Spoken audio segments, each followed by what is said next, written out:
Passons maintenant aux images. On peut insérer une image avec la balise IMG en indiquant son chemin dans la source, SRC, ainsi que ses dimensions en pixels. Si vous avez bien suivi le cours, cela devrait vous surprendre.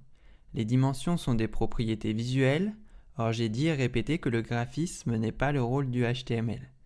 C'est la seule exception que nous ferons pour des raisons de performance.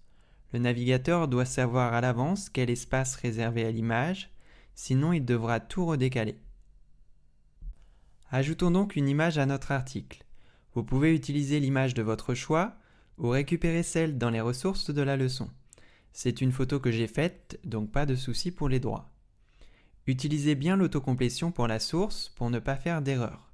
Petite astuce, dans Brackets, si vous placez ensuite le curseur sur le chemin de l'image, elle va s'afficher, ce qui vous permet de vérifier que vous ne vous êtes pas trompé et qui vous permet aussi de connaître directement les dimensions de l'image pour pouvoir les indiquer.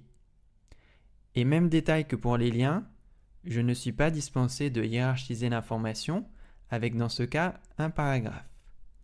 Vous pouvez ensuite regarder le résultat avec l'aperçu en direct. On ne s'arrête surtout pas là. Une image est quelque chose de purement visuel et cela va donc poser des problèmes d'accessibilité et de référencement, cas dans lesquels le visuel n'existe pas. Il faut donc absolument indiquer ce que représente l'image sous forme de texte grâce à l'attribut Alt, obligatoire. À ne pas confondre avec l'attribut Title, qui lui est facultatif et correspond à des cas particuliers. Il permet d'indiquer un texte au survol de l'image pour des petites icônes par exemple. Rajoutons donc le texte alternatif de notre image en fonction de ce qu'elle représente.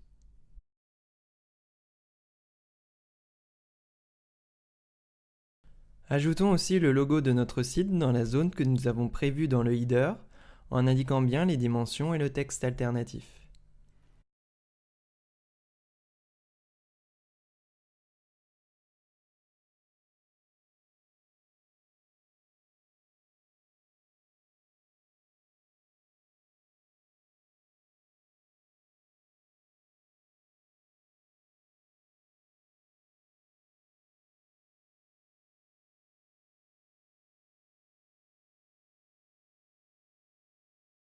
N'hésitez pas à vous abonner à notre chaîne YouTube pour suivre tous nos tutoriels HTML5 et CSS3 en cours et à venir.